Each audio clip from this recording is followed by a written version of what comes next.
The Forum. The Celestian Dream is a constant state of metaphysical contact between the Celestian Emperors, and it takes long practice and study to become used to filtering between listening to the conversations that take place within it and the day-to-day interactions required of a ruler.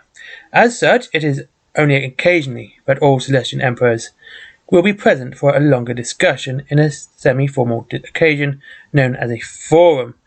During forum gatherings, all the emperors and their designated heirs, those who have reached the stage where they can join the dream, must be present unless called away on urgent business, and even then it is expected that one or both will be fully immersed in the dream even as the other deals with whatever urgent situation has called them away. Of necessity, the presence of an heir waiting in the wings to take up the mantle of an emperor once an emperor dies is considered of paramount importance to the forum, and the progress of each bloodline is frequently discussed in such gatherings. It is during these sessions that the true hierarchy of the empire is laid bare. Since the time of the Jade Pact, each monarch has wielded power over a specific area of expertise that has, over the generations, become something of a national specialization. Since that time, these specializations have altered considerably, as some have waxed with a new technology, others have waned or fallen out of favor with the Forum, as it plans and prepares for the future. Emperor Ming, the Jade Mountain, speaker for the works. Emperor Shenzhua, the Blazing Sun, speaker for the fleet. King Sun Li, the Cloud Dragon, speaker for the hunters. Empress Du Tai Niget, the Veiled Moon, speaker for the manufacturers. Emperor Anaman, the Crowned Garuda, speaker for the armies. Queen Yadana, the Golden Lion, speaker for the scholars. Datu Klatintiao, the Serpent of the Sea, speaker for the traders. Archivist note: the only area of responsibility that remains unfulfilled is that of the speakers of agriculture.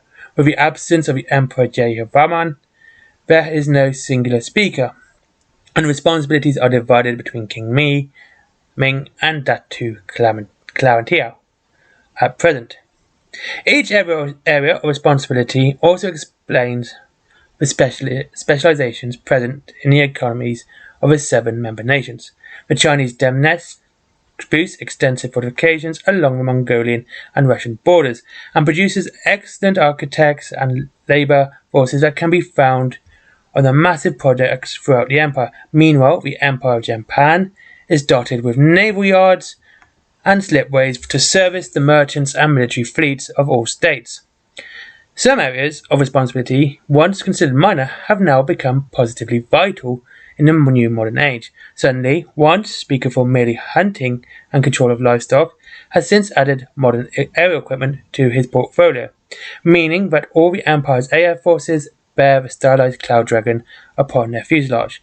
Meanwhile, the scholars and their manufacturers in Burma, Vietnam, are the lifeblood of the Empire's economy. Most influential for the last few centuries, however, has been the speaker for the traders, the Datu, in the cult of veneration of Magia As. For more than 300 years, the Celestian Empire has closed its borders to the outside world. The one exception to that edict is that Datu's island nation of Panay. Here, the Celestian Emperors have permitted the development of specific ports for foreign traders to deliver barbarian goods to the shores of the Empire. These trading ports have become bustling hives of activity, and it is through several restricted ports that the Empire's only supply of potent RJ-1027 is imported. During the formal gatherings, the 7 Celestian Emperors and their heirs defer to each other and based on age rather than any material order of precedence. The oldest reigning monarch takes the lead in discussions as first speaker, and the others proceed in like fashion. The first speaker holds several privileges, including determining which businesses shall be discussed, as well as casting a deciding vote on issues should there be a lack of consensus. In more recent times, the Forum has chosen a second speaker to deputize for the first, but also to act as something of a loyal opposition within the Celestian Dream. Ever since Emperor Jehovaman's period in office, none of the Celestian Emperors wished for the Forum to become paralyzed by the weakness of its leader. The first speaker at present, Empress Dutiniaga is a formidable woman of advanced years, and it is her acid wit and sharp tongue that keep the others in the semblance of order. It is a matter of some disquiet to some, but Empress Nigiat is renewed. The first speakership shall devolve to Emperor Ming, whose bellicose personality and aggression has thus far been tempered by the wise old Vietnamese ruler. Foreign affairs. The empire was closed to foreigners within a century of the formation of the Jade Pact. Whilst initially travellers from abroad were welcomed into the realms of Celestian emperors as long as they followed local laws and customs and respected the traditions of their host country, this was found to bring too many problems. Some foreigners, it transpired, were not more interested in the illicit trade of banned substances than in good business, while others engaged in smuggling of arms and equipment to rebel groups that threatened the peace and stability of the empire. A number sought to abuse their position and exploit the labour of Asia for their own profit. Better to ban all than allow just one of these unscrupulous characters to disturb the peace. More troubling, at least, for the Celestian emperors is not that subjects was their presence of individuals displaying a disturbing aura. This aura was visible only to those connected to the dream. These creatures appear as a slick of foul oil upon the placid and cleansed waters of the telepathic network, tainting the pure energy of the artifact with something dark and horrific. Such beings were removed at once wherever they were found, even in the highest ranks of foreign dignitaries. Such trespasses have since become vanishingly rare, especially after the last incursion was dealt with summarily by watchful shinobi agents. Whatever the foul intelligence guides such creatures has surely learned that to enter the borders of the empire is to invite death. Only one region within the empire has permitted free access to foreigners for any length of time, and even then, only to specific areas under close watch. These are the merchant ports, the cities and harbours of the Confederation of Majias, where the wealth of the continent is bartered, bought, sold, traded, and invested by the merchants of 100 nations and more. Only trading houses with the wealth to pay the necessary fees and who possess the patience to navigate the paperwork can hope to hold down a presence here. But the riches to be made at this single opening in the empire's curtain walls make it worth every penny. The servants of a Datu are therefore considered as something approaching diplomatic experts within the empire.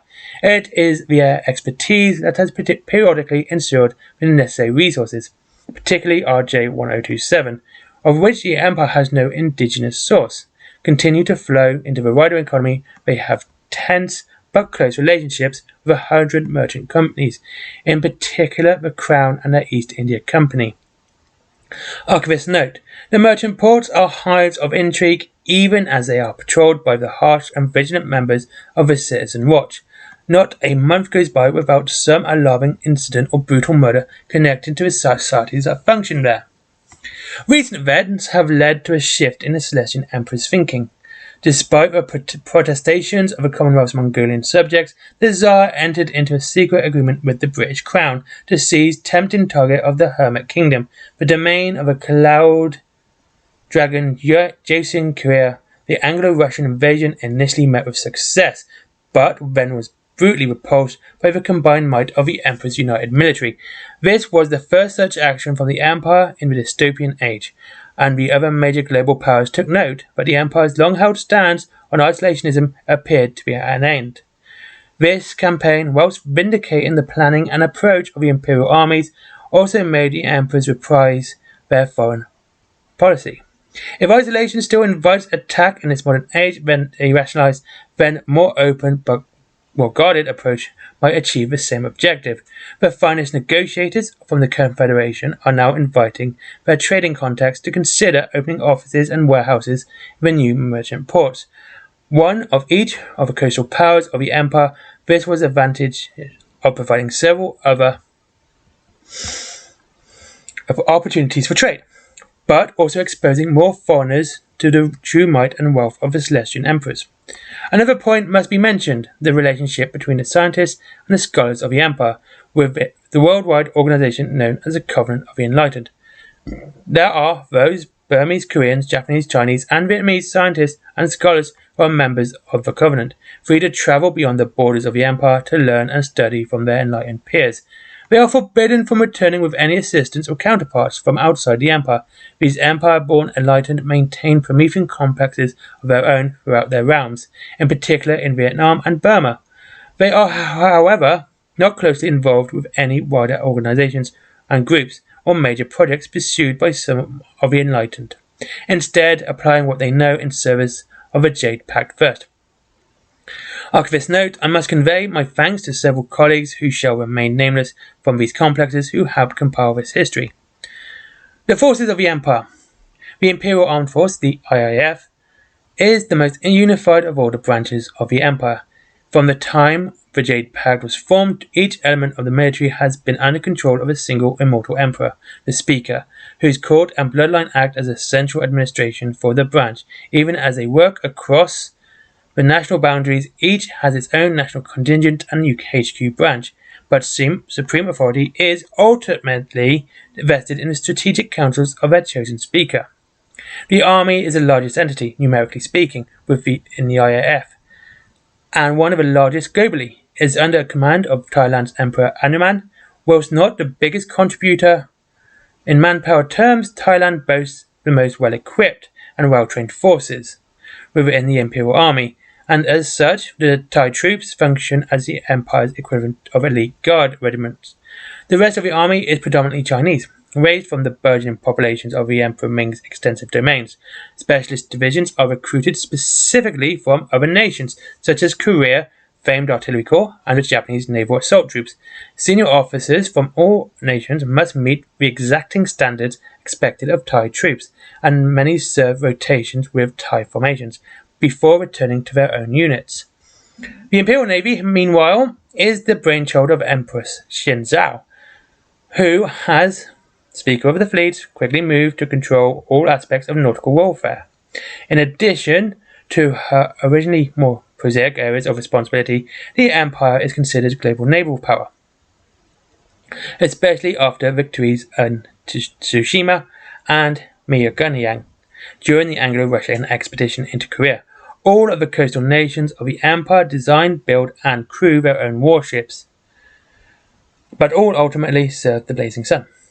Imperial warships are a source of great pride within the Empire, and the chance to now use them more visibly with the borders opened have been more welcomed by nobles and commoners alike. That said, there is an element of friendly competition amongst the Celestian Emperors, but about their own nation's naval designs, with many considering their own warships far superior than their comrades. Further tests in battle are unlikely to settle these disputes. The Imperial Air Hunters are to preserve the King Sun Li, the Cloud Dragon, originally Speaker for the Hunters, referring to the literal hunters as well as cattle farmers, and more. Sun Li has achieved unprecedented influence within the form since, also claiming all air technology as his responsibility, and as such the Imperial Air Hunters are under Korean command. Once again, these are formed with many different national air forces, but all bear the sigil of the Cloud Dragon.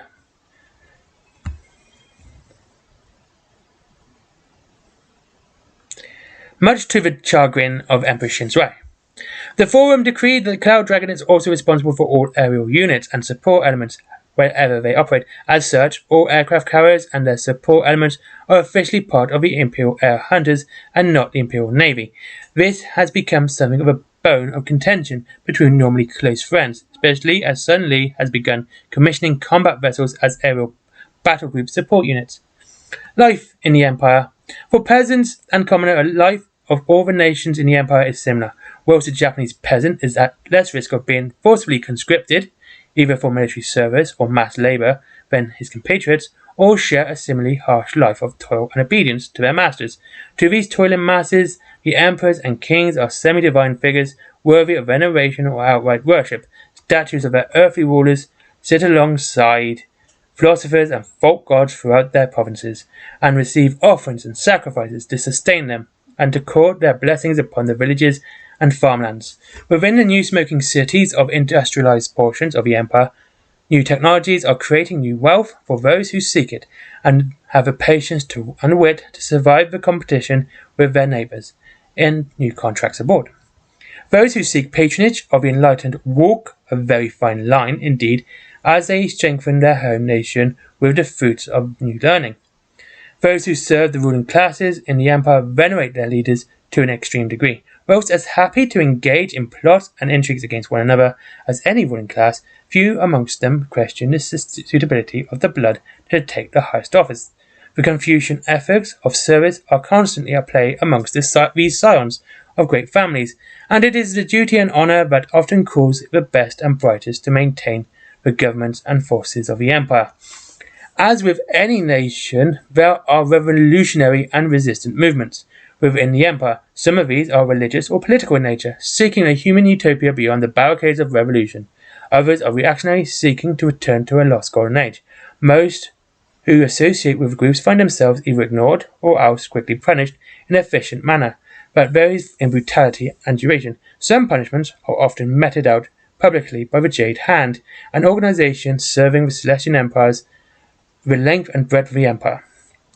Some of its agents are themselves of the blood, and as an institution it is related, albeit distantly, to the monks of the Tianshan, whose intervention made this all possible.